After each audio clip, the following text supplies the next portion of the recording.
Innovación y Tech. Un debate moderado por Juli Climent, director del área de inteligencia artificial en Azure. Participan doctora Mercedes Sáenz, médico estético en la Clínica Dermatológica Internacional. José Luis Ferrero, Commerce Lead en Publicis Group Iberia. Miguel Ángel Ruiz, Head of Brand Strategy and Innovation en Samsung España. Tania Menéndez, Digital Transformation Officer en Rivera Salud. Hola, buenas. ¿Se oye? Bueno, pues nada. Vamos a presentar una mesa muy interesante con cuatro ponentes de nivel en la que vamos a hablar de un poco de los temas dedicados a salud y digitalización que, bueno, es un poco lo que nos atañe. Y vamos a dividirlo en 3 bloques. El primer bloque va a ser sobre la inteligencia artificial para optimizar la gestión sanitaria. Entonces yo voy a hacer una pequeña introducción, voy a decir 2 frases y luego lanzaré unas pequeñas preguntas al aire que tendrán un sentido genérico sobre lo que estaremos hablando y en el cual, bueno, pues cada uno de vosotros, ¿vale?, según lo que vaya considerando, pues va contestando a las preguntas, ¿de acuerdo? Entonces, bueno, comentar que la gestión sanitaria ha tenido que hacer un gran esfuerzo de digitalización en un periodo muy corto de tiempo, porque hemos vivido una pandemia, que ha sido el COVID, que nos ha forzado a avanzar la maquinaria. Pero ese esfuerzo ha sido bien recibido, porque a día de hoy sabemos que el 65% de las consultas en España son telemáticas.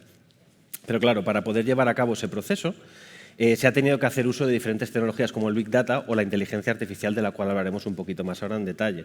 Entonces, por ejemplo, en Azure nosotros nos hemos dedicado, como tenemos un montón de información, a usar la inteligencia artificial en textos para extraer determinados tipos de literales que si no se tendrían que hacer a mano, y en eso nos ha ayudado la inteligencia artificial. Pero claro, no solamente para extraer textos se usa la inteligencia artificial. Entonces me gustaría lanzaros la siguiente pregunta, o las siguientes preguntas, que serían: ¿en qué punto estamos en el proceso de digitalización ahora mismo en el sector de salud? ¿Y cuáles son sus desafíos? ¿Qué papel podría tener la inteligencia artificial dentro de todos esos desafíos para la digitalización del sector? ¿Y cuáles son los principales cambios que ha propiciado la digitalización y la inteligencia artificial? Empezad por donde queráis. Sí, vale. Pues nada, muchísimas gracias por la introducción. Efectivamente, está habiendo un gran cambio en la forma que tenemos de atender a nuestros pacientes y en la forma también que tienen de introducir todas estas tecnologías en su día a día, ¿no? También como personas, como se decía en la mesa anterior. Nosotros hemos visto que realmente la pandemia ha sido como el gran digitalizador del sector sanitario y concretamente la inteligencia artificial va a ser la gran revolución que va a sufrir o de la que se va a beneficiar la medicina.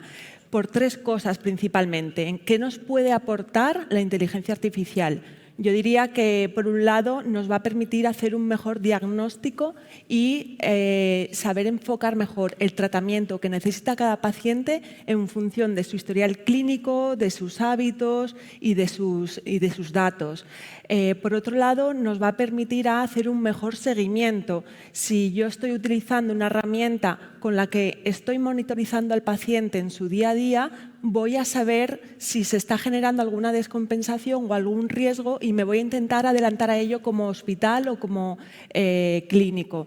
Y por otro lado, en los nuevos fármacos. Gracias a la inteligencia artificial se están también identificando nuevas moléculas que pueden dar lugar a nuevos fármacos para enfermedades. Entonces, bueno, así resumiendo mucho, yo creo que estas son 3 grandes áreas importantísimas que nos va a permitir mejorar la inteligencia artificial. Fantástico. Bueno, yo desde mi punto de vista, yo como médico, que soy un poco la oveja negra aquí en el grupo, me parece que la relación médico-paciente al final es fundamental cuando hablamos de salud. O sea, eso es la base. Lo que pasa es que se ha modificado mucho. Antiguamente pues era una relación muy paternalista en la que el médico decía una cosa, el paciente asumía sí o sí y no cuestionaba. Sin embargo, esta digitalización empodera un poco al paciente, hace que la relación médico-paciente sea más como de tú a tú, le da conocimientos también al paciente de su propia enfermedad o de su propia alteración y cómo controlarla, y eso también va en favor de una buena evolución de ese tratamiento, de esa enfermedad que esté tratando en ese caso, ¿no? Entonces creo que es una forma de que esa relación médico-paciente cambie, que no, de momento, desde mi punto de vista, nunca va a sustituir la digitalización a la labor del médico, porque el diagnóstico es fundamental y esa exploración física sí o sí es necesaria en todas las especialidades, pero bueno, la modifica un poquito y, por supuesto, la mejora para bien, claro que sí. Qué bueno. Yo complemento con la visión de agencia por los proyectos que Publicis Health y e-commerce, que es mi responsabilidad, trabajamos. Yo creo que el impacto es en 3 bloques. El primero es en los propios procesos de gestión de toda la industria de la salud.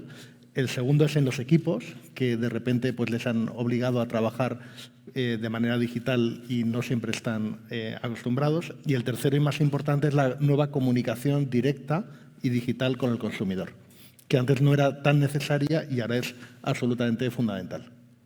Claro. No, lo primero, gracias por invitarnos. Y me gustaría un minuto para poner en contexto a Samsung en el mundo de la salud, porque no todo el mundo sabe que Samsung tiene el hospital más tecnológico de Asia, que Samsung tiene una empresa de equipos médicos, de equipamiento médico que se llama Samsung Medicine, que fabrica equipos de análisis por imagen. Tiene una división de biotecnología que fabrica analíticas de última generación y tiene otra división de fármacos. Y de todo ese know-how, donde yo trabajo, que es Samsung Electronics, que es la marca que todos conocemos, se alimenta de toda esa cultura de la salud.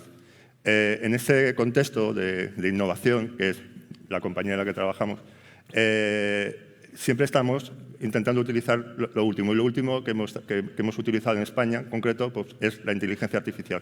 Cómo una empresa de tecnología, de industria de consumo, puede aplicar esto al bienestar de los usuarios. Porque Samsung Electronics no es una empresa farmacéutica, no es una empresa médica. Fabricamos equipos de consumo. Pero sí podemos poner a disposición de los usuarios mejorar su calidad de vida, que no curarles. Y como ejemplo de aplicación de la inteligencia artificial, hace 2 años lanzamos una aplicación, a lo mejor conocéis, se llama Talk, que lo que permite a los enfermos de ELA mejorar su calidad de vida, que al final mejorar su calidad de vida es prolongar y hacerles una vida mejor, si no bien con fármacos, en este caso, permitiendo que con los ojos, y gracias a la inteligencia artificial, controlasen una tableta, que a su vez les permitía comunicarse, hablar, a través del IoT controlar las luces, cosas que para nosotros nos parecen muy básicas, pero para un enfermo de ELA es el día y la noche, ¿no? Poder encender la luz y no tener que pedirle a alguien que te la encienda es como, bueno, tengo un cierto control sobre mi vida. Eso es un ejemplo muy pequeñito de que la inteligencia artificial está en su fase embrionaria, tanto en el sector médico, en el sector de la investigación, pero su potencial es infinito. Claro, y me alegra mucho que digas lo de la fase embrionaria, porque al final hay que entender un poco cuál es el desarrollo de toda la inteligencia artificial y también de la digitalización, porque hemos hablado de diagnóstico mediante imagen, hemos hablado de que si bien es verdad que no sustituye la consulta, sí que puede dar una ayuda, hemos hablado de toda esta serie de características que al final nos llevan a un punto en común, que son los datos. Porque si hay algo en el que estamos basados hoy en día es en los datos, la economía se basa en los datos. O sea, al fin y al cabo, los datos es el nuevo petróleo que llamaron, porque es la 4ª revolución industrial. En cada revolución industrial hay una materia prima y en esta son los datos. Entonces, claro, estamos hablando de un volumen de datos ingente que los hospitales están generando, las aplicaciones están generando, todo el mundo está ahora mismo generando datos con sus teléfonos móviles, ¿no? Por ejemplo, nosotros en Nacho estamos generando 1 millón de informes de alta diarios de hospitales al día. Y claro, imaginad la cantidad de cadenas de caracteres de texto que tenemos para trabajar con inteligencia artificial. Entonces, eso supone determinados retos. Tenemos que trabajar con grandes volúmenes y con datos sensibles, porque la identidad del paciente tiene que estar protegida, tiene que estar sus patologías, hay que evitar determinadas cosas y hay que trabajar con determinado tipo de cuidado. Y además esto es caro, porque sabemos, por ejemplo, que ahora mismo la inteligencia artificial es una de las partes que más consume a nivel de I+D en España y concretamente la salud es de las que más. Sí que es verdad que nosotros no somos de farmacia, pero por ejemplo la farmacia que está englobada dentro del sector salud se lleva el 20% del I+D y mucho de eso se basa en la generación de datos y en el análisis de datos. Entonces yo os voy a lanzar otra pregunta, pero ahora empezaremos por uno de los dos de en medio para no hacer la misma ronda, que sería ¿cuál es el principal valor de los datos que están aportando en el sector salud? ¿Qué valor estamos sacando de los datos? ¿Cómo se deberían tratar estos datos sensibles para mejorar la experiencia a la vez que se protege la privacidad?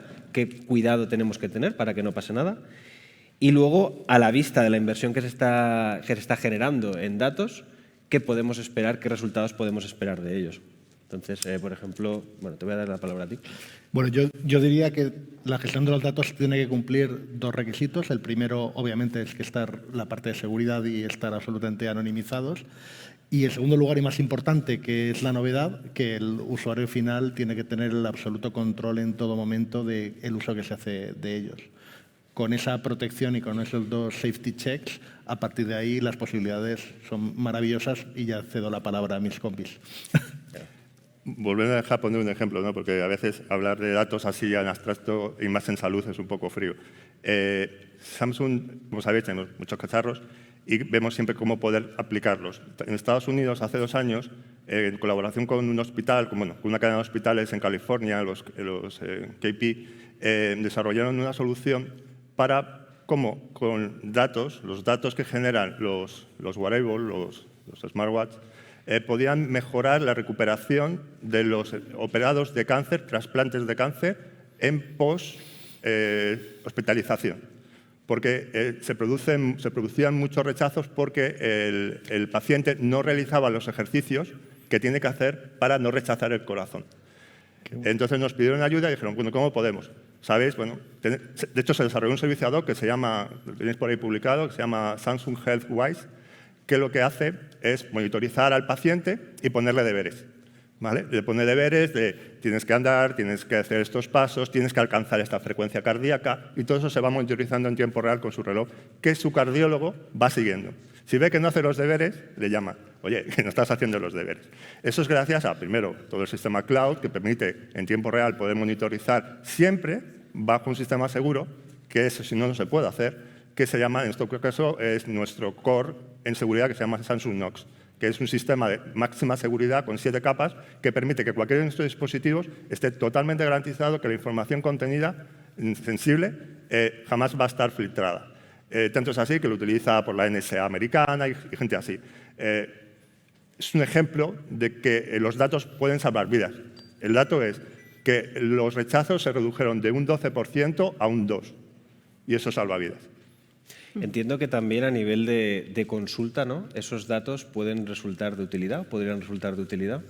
Totalmente. Al final, nosotros trabajamos con una historia clínica, ¿no? Al final es nuestro día a día, es nuestra forma de trabajar y son datos, como decías, muy sensibles que repercuten en...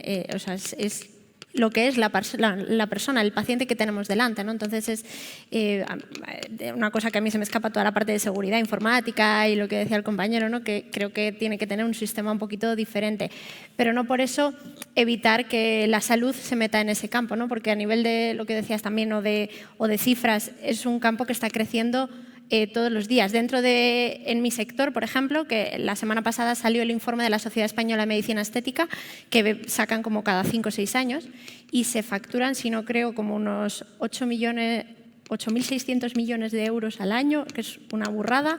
El 40% de la población hace usos o se ha realizado algún tratamiento estético en su vida. El 60% que no lo hace, de ahí más de la mitad estarían dispuestos a hacerse en los próximos años. Entonces, estamos hablando de casi un 80% de la población española que está dentro de ese campo y que está haciendo uso de esa medicina y que, por tanto, cediendo sus datos, porque es inevitable. Entonces, es una cantidad de volumen de datos impresionante.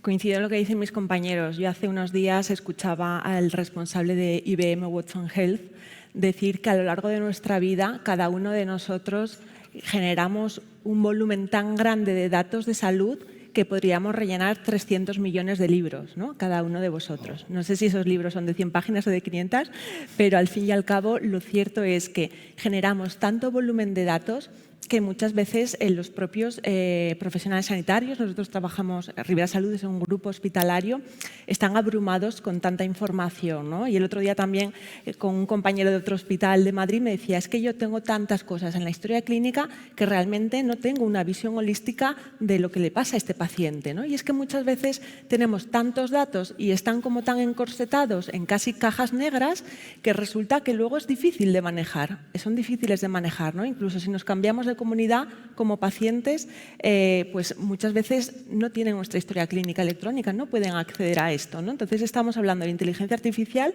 y realmente todavía tenemos deberes pendientes con respecto a cómo podemos compartir estos datos y cómo los pacientes, allá donde vayan, puedan llevar su historia clínica electrónica, ¿no? Yo creo que esto es un reto importante en un país como este, donde además, como digo, tenemos diferentes comunidades autónomas y que, bueno, están empezando a haber iniciativas interesantes de compartir datos. En Reino Unido hay un sector que se llama Biobank, que son 100.000 voluntarios que están aportando sus datos clínicos, de hábitos de vida, de pruebas de imagen, para que realmente se pueda trabajar con ellos a nivel de investigación. Bueno, yo creo que tenemos muchas cosas por delante que hacer en este sentido. Pues con una mención tuya voy a empezar el último bloque, porque, por ejemplo, respecto a las aplicaciones que pueden haber en diferentes comunidades autónomas, ¿no? de salud, por ejemplo, pues yo estoy censado, yo estoy viviendo en Cataluña, nosotros tenemos una app que es la Meva Salut, que es un gestor documental y que también podemos sacar citas, etcétera, etcétera, y entiendo que hay partes análogas en diferentes administraciones públicas y también entidades privadas que me consta, porque también hemos desarrollado, que tienen también sus aplicaciones. Y todo eso formaría parte del eHealth o de la eSalud, que es la salud telemática. Entonces, claro, aquí podemos ver cómo todas estas tecnologías, digitalización e inteligencia artificial, cristalizan en toda esta parte del eHealth, que es lo que tan buena recepción ha tenido durante la pandemia. Entonces, claro, sabemos que la eHealth tiene una buena recepción, sabemos que tenemos las tecnologías, pero realmente hay mucha parte por explotar, ¿no? Por así decirlo, porque claro, también sabemos que ya hemos comentado los wearables. Los wearables también formarían parte, por decirlo de alguna manera, de la parte de la salud digital y aunque ya hayamos comentado por encima un poco, bueno, cómo puede llamar el médico, también esto nos sirve para segmentar a la población, poder ofrecerles categorías de productos específicas porque tenemos datos y a lo mejor determinada persona necesita un suplemento alimenticio por un simple tema de salud y que no lo puede encontrar en otro sitio. Entonces me gustaría lanzar un par de preguntas respecto a esta forma de, bueno, con estos nuevos canales, ¿no? Llegar a la salud, que sería cuáles son las principales herramientas y servicios que ofrece la salud digital a los pacientes, aparte de las que ya hemos comentado. Cómo contribuiría a la aparición de determinadas aplicaciones móviles como de salud o mHealth a mejorar la experiencia de los pacientes y cómo debe adaptarse la industria a que esta va a ser la nueva forma de trabajar. Empezamos por ahí. Bueno, nosotros tenemos una herramienta de mHealth que lleva ya muchos años en producción, que es Samsung Health. Es una solución que no solamente está para los dispositivos Samsung, está para todos los fabricantes y tiene, para que os hagáis una idea, tiene más de 100 millones de usuarios activos en el mundo. O sea, se usa mucho. Y lo bueno es que recopila mucha información, muchísima información.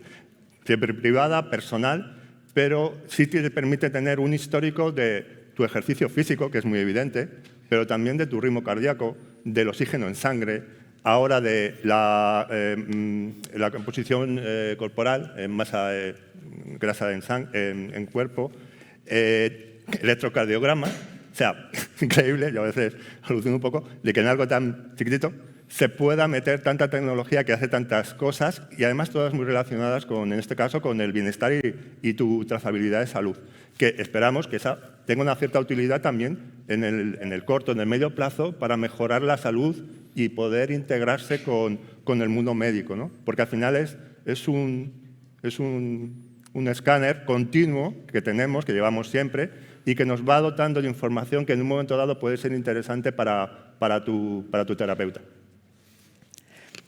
Fijaros, en el sector de la innovación en salud hay un dato interesante. Por un lado tenemos a los catalizadores de todo lo que tiene que ver con la salud digital y por otro lado tenemos a los inhibidores, ¿no? Esto es un informe de Pricewaterhouse que decía quiénes son los catalizadores en el sector de la salud digital. Y uno piensa, bueno, pues los hospitales, las aseguradoras. En primer lugar están los grandes tecnológicos, las grandes empresas tecnológicas, véase Amazon, Google, Apple. En los últimos años han multiplicado por 12 el número de investigaciones y de patentes que están sacando en el sector salud. Y esto es un dato muy relevante porque al final los hospitales, de alguna forma, estamos un poco por detrás de todo eso, ¿no?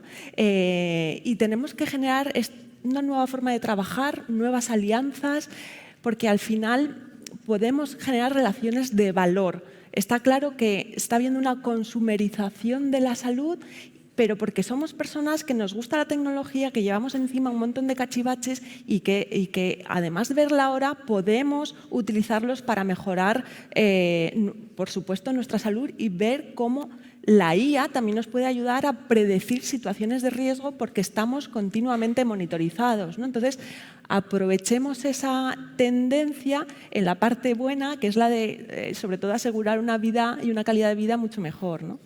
Yo creo que estamos en un punto muy incipiente en salud y digitalización.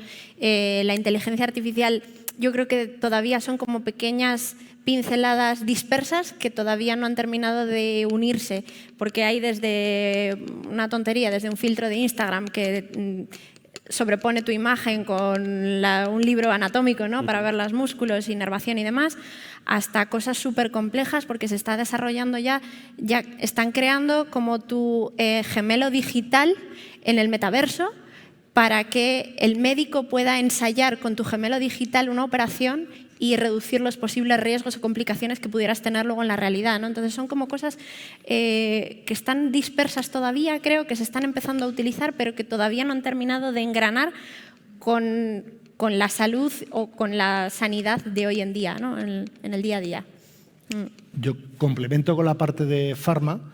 La verdad es que se prevé que en los próximos meses o año pues un poquito tendamos más hacia el resto de Europa, donde hay más liberalización de producto farmacéutico, y creo que lo que está pasando es que se trabaja mucho la omnicanalidad, ¿no? Vas a una farmacia y gracias a una startup española, a Luda Partners, pues si no tiene el medicamento que tú quieres, sabes en qué otra farmacia está cerca y se puede gestionar el que se te reserve. Ese mismo stock se centraliza y se puede subir a una web donde se puede comprar, no para la parte de medicamentos, sino la parte de OTC, y comprar y enviar. O sea, al final se está sumando todo lo bueno que tienen todos los canales de distribución y todos los canales de comunicación con el usuario para que el usuario tenga respuesta a esa salud de prevención que es tan importante para todos. Claro, pues sí. Yo creo que hemos tratado temas muy interesantes y al final me gustaría dar gracias a todos. Yo por lo menos he aprendido mucho de todo lo que hemos hablado. Creo que sí que es verdad que hemos tocado todos los temas. En cualquier caso, gracias de nuevo y nada. Y esperamos que hayáis aprendido también como hemos podido aprender nosotros. Gracias.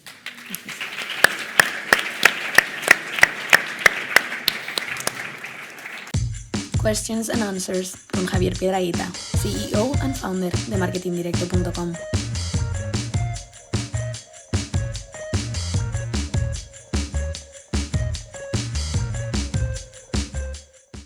¿Qué queréis? ¿Preguntas fáciles o difíciles?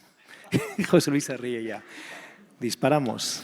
Venga. Pero también tenéis que ayudarme un poco vosotros, ¿eh? No siempre yo.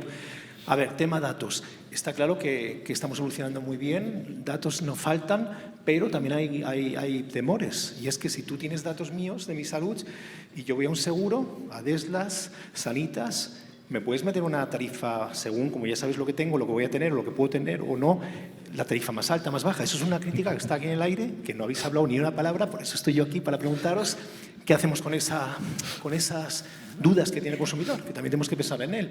Porque es verdad que tenemos muchos datos y le hacemos muy transparente, pero luego le podemos cobrar bien, ¿o no? A ver, ¿quién se atreve? José Luis se ríe. Nos estás haciendo ya sudar a todos. Está el aire puesto. Ahora nadie quiere, ¿veis? No, sí, sí. A ver, yo creo que el modelo está cambiando. Tenemos que irnos hacia un modelo más basado en el valor que en el pago por consulta médica, ¿no? Yo creo que esto es un tema importante. Si al final nosotros somos capaces de medir los resultados en salud y de aportar un valor a ese paciente para que esté lo mejor posible y que se cure lo más rápido posible, yo creo que aquí está la gran revolución, ¿no? No que sea mejor que cuantas más veces venga a la consulta mejor, sino que al revés, cuanto más se cure antes, mejor, por la sostenibilidad del sistema y porque tenemos que mejorar la calidad de vida de los pacientes. Yo creo que aquí también el sector tiene que hacer un giro también cuál es su modelo de negocio en muchos aspectos, ¿no? Y por otro lado, en principio, las aseguradoras no deben de tener datos de salud. Esto es importante. No deben de tener en su poder los datos de salud. Hoy en día se hackea todo, se puede tener todo hoy en día, ¿no? Vemos muchas veces, no debes tener los datos y luego anda, el hackeo de tu cuenta, de esto, del otro. Es decir, estamos viendo que los datos peligran a veces, ¿no? Y pueden caer en manos, ya no solo el tema TikTok chino, sino también aquí de empresas que dices, jolín. Entonces, eso es una duda que tenemos que de alguna forma solventar y eso, no sé. Claro, porque al final lo que hablamos del stack tecnológico en el que está Big Data, inteligencia artificial, hay otra parte que es la ciberseguridad. Sí que es cierto que nosotros tenemos toda la parte que sería legal, lo que ha dicho la compañera, hay una parte legal que tenemos que tener clara de Europa porque si no los multazos son absolutamente increíbles y empresas se van a pique por hacer el pirata. Y claro, si intentas robar los datos a alguien, aquí tiene que haber un grupo de defensa muy claro en las empresas que tienen que invertir sin ningún temor y antes de que tengan los problemas en ciberseguridad. Y eso es uno de los ejes de la digitalización. No solamente está la Big Data y la inteligencia artificial, está la ciberseguridad también. Entonces, por la parte que tocan las empresas que somos responsables, se pueden quedar tranquilos los consumidores. José Luis, tú hablabas antes de las farmacias tan digitales, pero joder, cuando yo voy a una farmacia aquí en España, me cogen el paquetito de las pastillas y viene la tía unas tijeras y empieza a recortar el paquete de la pastilla, el cartón. Digo, pero tío, ¿qué estás haciendo? Es decir, que eso no da una sensación de poco digitalización y poco menos, que eso no lo ves en otras farmacias europeas. Claro, yo te diría que ahí les falta algo de digital. Hay muchas farmacias que han hecho muy bien los deberes y otras que están en camino. También es un tema del sistema, ¿no? Sea social, no sé, pero no se ha llamado la atención nunca cuando compráis unas pastillas y la tía recortando la caja y te da la caja abierta. No sé, queda raro. Venga, preguntas ya fáciles. Pero, por favor, tenéis que animaros alguna vez. ¿No hay premio para las preguntas, Ana? No hemos puesto ningún premio, ¿ves? Es que tenéis que haber puesto un premio para que se animen, ¿no? La caja está... Mira, ya por fin. Mira, 2. Venga, micrófono, a ver si sabes tirarlo. Uy. Hola. Bueno, esto hay que ensayar un poco, ¿eh? Pero venga, para atrás, sí, tíraselo. Hola, mi nombre es Frida, soy la directora de marketing de Clínica Dermatológica Internacional y la verdad que me gustaría saber, porque tampoco llevo en el sector muchísimo tiempo, qué es lo que tendrían que hacer hospitales, ¿no? Y este tipo de empresas que nos están ofreciendo una tecnología brutal y que no sabemos utilizar o cómo implementar. ¿Qué es lo que tendríamos que hacer para unir fuerzas para que esto pues, fuera posible? Gracias.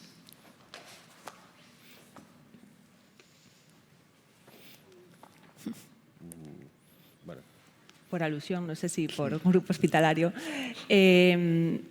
Has tocado un tema fundamental que es el tema de la colaboración. O sea, yo creo que las reglas del juego están cambiando y tenemos que ser capaces de no ser endogámicos y colaborar con el resto del sector, ¿no? Aquí, por ejemplo, cómo un grupo hospitalario puede colaborar con otras empresas, con startups que estén generando innovación, pero que no saben acercar esa innovación al caso real, a la necesidad real de un paciente, de un profesional sanitario.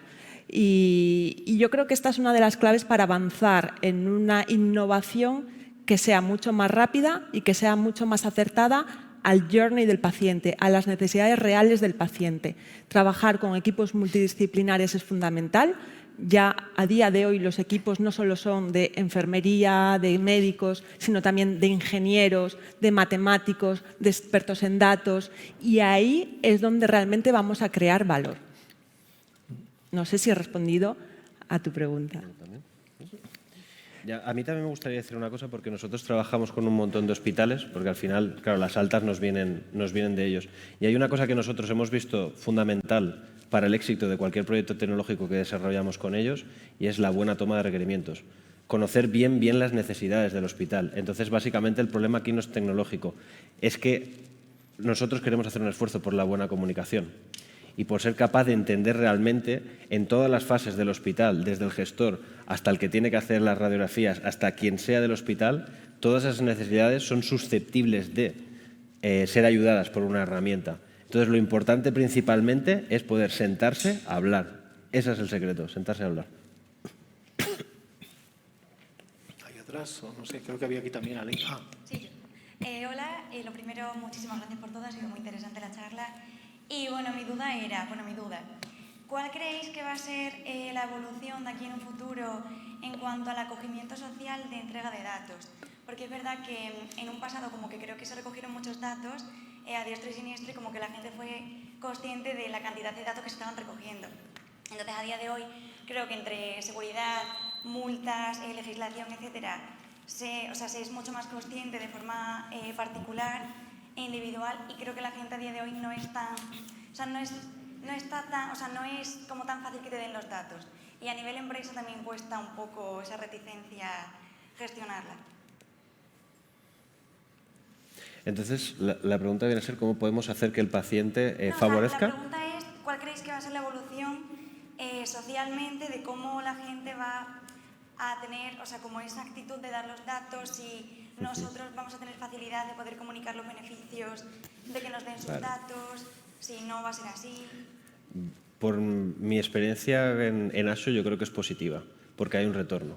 Lo importante es poder comunicar el retorno de los datos. Claro, el paciente entiendo que no quiere dar datos que le pueden identificar. Si tú tienes una enfermedad infecciosa y vives en un pueblo pequeño, eso no lo puede saber nadie, porque entonces te van a localizar.